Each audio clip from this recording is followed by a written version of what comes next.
సరేనా థ్యాంక్స్ చెప్పామమ్మా యాక్టర్లకి. అయ్యో చెప్తాను సార్. షార్ట్ ఓకే చేయమంటే బన్నీ చెప్పాడు. మనందరి మనసు దోచుకున్న నేషనల్ రష్మిక. వెళ్తావా? Welcome to Rashmika.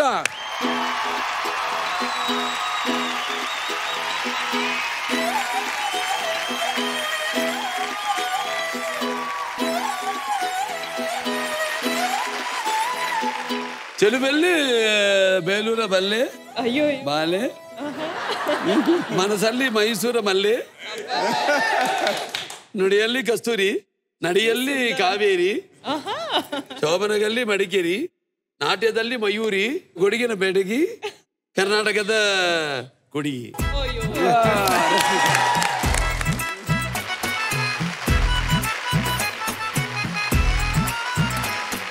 ఇప్పుడు ఈ పాటికి మొత్తం యాస్ వచ్చేసి ఉంటుంది. అవును, నువ్వు ఎన్నిసార్లు చేయించావుంటే అమ్మాయితో ఆ పాట సుక్కు. సినిమా అయిపోయిన తర్వాత ప్రమోషన్లు కూడా ఆశ చెప్పేస్తుంది. అలవాటు అయిపోయి అమ్మాయికి సాంగ్ వస్తే చాలు వెళ్ళిపోతుందండి. పోయి మీకు ఇప్పుడు కూడా సాంగ్ పెట్టండి, తను డెఫినెట్ గా డాన్స్ చేస్తుంది. అలవాటు అయిపోయింది. మరి అలవాటు అయిపోయింది. రష్మికకి ట్రాలర్స్ కి చాలా ఫ్రెండ్షిప్ ఉంది కదా. అప్పుడేమో కుక్క బిస్కెట్లని, ఇప్పుడు సామి సామి అని. నవ్వుతుంటే ఏంటి ఇంత అందంగా ఉన్నావు? బన్నీ చందనం, ఈ అమ్మాయి చందమామ. వీళ్ళని తీసుకెళ్ళి నువ్వు అడవిలో పడేస్తా సుక్కు. అడవి కాచిన వెన్నెల.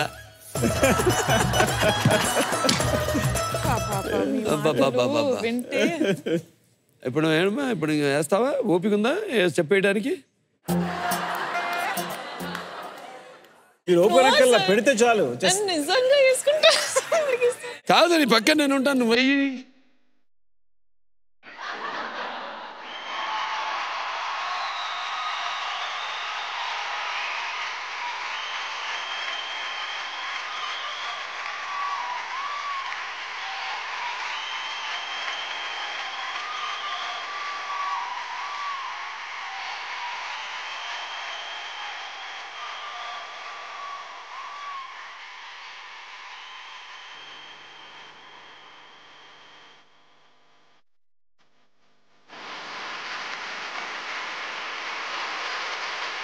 మీ చేత చేయించానండి. మీ చేత 3 నెలల్లో సినిమా పూర్తి చేయించలేను. ఎన్నెన్న ఉళ్ళిరా. ఎన్నెన్న ఉళ్ళిరా means how are you? How are you? ನಾನು ಚಾಯ್ತೆ ಇಲ್ಲ. ನಾ ಚಾಯ್ತೆ ಇಲ್ಲ. నేను కాఫీ తాగల. I am fine. నేను ఉగ్గాని మిర్చి తిని చాయ్ తాగుతా అన్నట్టుంది. నేను బాగున్నా అని. నేను బాగున్నానా? Thank you. మీరు చాలా బాగున్నారు. Thank you sir. మీరు సుక్కువాడు చెప్తారా విను. సీతారామ శాస్త్రి గారు చందమామ మనకు అందదని ఒక పాట రాశారు. చందమామ మనకందని. కానీ ఈ చందమామ నాకు అందేస్తుంది. కానీ సుక్కు సుక్కు నేను ఒక విషయం మర్చిపోయాను ఫ్లోలో. రెండు ఇది సీక్వెల్స్ ఏంటని నాకు అర్థం కాదు. ఆర్య తీశారు సార్, రెండోది ఏంటి మళ్ళీ? సార్ సీక్వెల్ అనేది ఎప్పుడు అనుకోలేదు సార్. యాక్చువల్గా ఆర్య 2కి అసలు పేరు మిస్టర్ పర్ఫెక్ట్ అండి. ప్రొడక్షన్ జరుగుతున్నప్పుడు ఆర్య 2 పెట్టుకున్నామండి. కానీ అందరికీ అదే ఉంచేస్తే బిజినెస్ బాగా జరుగుతుంది అని అనే ఉద్దేశంతో ఆర్య 2 ఎక్కువ క్రేజ్ ఉంటుందని ఆర్య 2 ఉంచేసామండి. యాక్చువల్ అంటే క్లాప్ బోర్డు మీద రాసిన పేరు పోస్టర్ మీద వేస్తాం. అంతే, ఎగ్జాక్ట్లీ.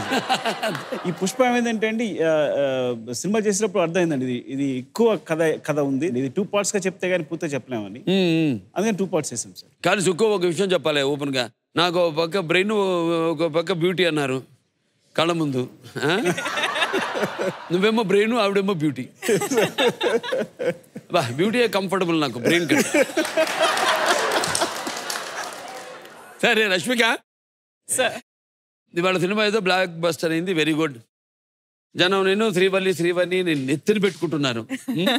అసలు కథ వినగానే Bunny hero, Sukumar cinema, DSP music, ఇప్పుడు మామూలుగా ఊహించుకుని ఉండవుగా నువ్వు. First of all Sukku sir characters అంటే ఫుల్ పర్ఫార్మెన్స్ ఉండాలి. మొత్తం తెలుగు ఒక న్యూ వరల్డ్ క్రియేట్ చేస్తారు, అది మనకు తెలుసు. సో నా వల్ల అది అవుతుందా అని నాకు తెలియదు. కానీ like that's what I was thinking back then.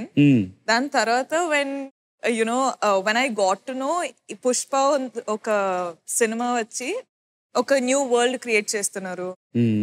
Characters అంత డిఫరెంట్ గా ఉంటది. శ్రీవల్లి అండ్ రష్మిక క్యారెక్టర్స్ చూస్తే చాలా డిఫరెంట్ ఉంటది. So it's extremely different and deglamorize. No makeup. I think you never allowed no makeup and no, it was like we had to tan ourselves. No makeup tan yourself. at least is easy. ikkada tan chesi ila కూర్చోవాలి. Makeup చాలా తెల్లగా ఉంటుందండి. చందమామకి filter వేసి తీసేది.